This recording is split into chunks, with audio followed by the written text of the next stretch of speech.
to go to. He is a very inspirational person. He's a very encouraging person because of this. So I know that you've got into acting. So Yes. how did you get into acting? Well, do you know, it's an amazing story in itself, to be honest, because just before I was sent away, I was in the castle grounds in Tamworth. We've got our own castle, and it's quite nice. It's really picturesque. Yeah. And we attract a lot of tourism. And I was in the castle grounds eating lunch on one Saturday morning, and a director approached me and asked me if I wanted to be in a commercial for an Asda commercial. And at the time, I was like, "Are you serious? Really? Yeah. He wanted me up." So I obviously I auditioned. I got the part. Yeah. And then I was sent away. So that came to a shuddering halt as it started. But shortly. I would say shortly afterwards. It was a long time afterwards. But did you do the Asda commercial? Yes, I did. You did, Asda commercial. And then obviously I got sent away. I was released in later 2012, and then in 2013 I had a big car accident which broke my neck and my back. Oh my gosh! So I had to learn to walk and talk and all the rest Were of you it. driving? Yes, I got hit head on, and then I got hit by a second vehicle. So if I thought prison was bad, that was even worse, because at least I knew prison had an end date. Yeah. That obviously it could affect me for the rest of my life. Yeah.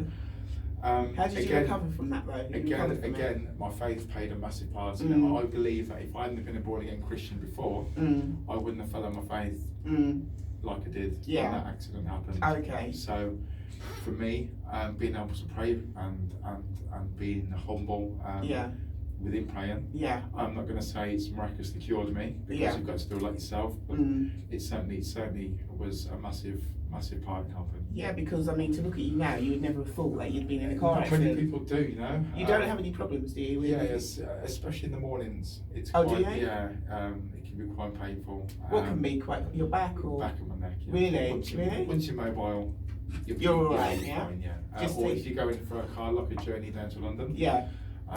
If you've been in a car for such a long while, it can be quite comfortable. Okay. Well, I'm glad that you've recovered and you're up and doing the stuff. And so, basically, what you've done is you've chosen acting as a career, haven't you? Yeah. Well, it sort of chose me. Like I say, I'd say about 3 years ago, I received a email from the director that spotted me. Yeah. Asking what I'd been up to, because he'd read an email from previous years ago. Yeah. And I said, really, nothing, to be honest. And he actually asked me if I'd like another crack at TV work.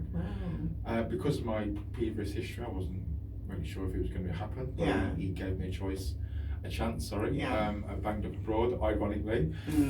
So I took it, and ironically... So you went abroad, did you say? No, it was called Banged Up Abroad. Oh, really? So ironically, I know. So we had a big laugh and a joke about that. And then, and I said to him jokingly, "What, am I going to be a police officer?" He goes, I was a US police marshal that was arresting the guy that swam across the Hoover Dam. So, that's got things to so do from with there, it. it's gone on for his Dark Materials. I was in that as a guard, and now I'm in Doctors as a regular police officer, which is obviously based in Birmingham. So did they do that in Birmingham? it's a massive benchmark. Yeah. And I just want to say this before I move on, is there's a woman called Anne Sweetin, who's my agent. Yeah. In Derby, she's based. Yeah. And she has been not only a blessing to me. Yeah. But she's opened so many doors for me. And her agency is called Selex. And without Selex and Sweetin, I probably wouldn't be sat here today. Yeah. With the kind of experience I've got behind me. Yeah, brilliant. That's really good. It's good when you have respect for people that help you, because sometimes you know what, a lot of people forget that. That's what I mean. That's what I'm saying. And we always need to remember the people that helped us in the beginning. Always, even if you make it right to the stars, stay grounded. We still need to remember those that helped us, and I respect people like that. So it's really good.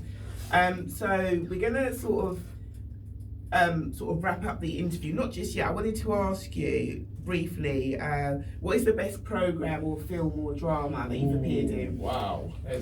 For me, it's going to have to be Doctors. I mean, it's not. I wouldn't say it was the most watched, but for me, it's got a few personal benchmarks and goals that I've achieved. And it's my first series to actually become like a regular character. Yeah, And to be a police officer, to be wrote into different storylines. Obviously, in the past and to come, it's a blessing. Yeah, definitely. And like I say, it's daytime TV, so yeah, it's brilliant. Yeah, it's brilliant. I'm really pleased for you. So, what are your plans for the future? My plans for the future is to obviously become a bigger actor than what I am at the moment. Yeah. But also is to help people, inspire people, talk to people. Definitely. Like I say, if it could happen to me, it could happen to anyone who's listening to my voice this morning. So if you have a dream, if you don't have a dream, then how are you going to have a dream come true? Exactly. Brilliant. We'll end on that note.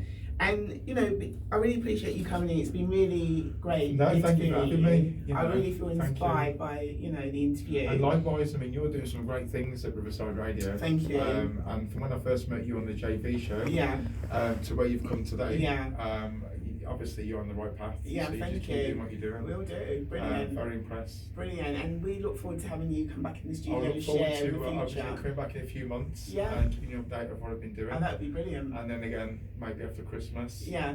Who knows? Yeah, definitely. So that was Paul Candelent. He's quite, should I say,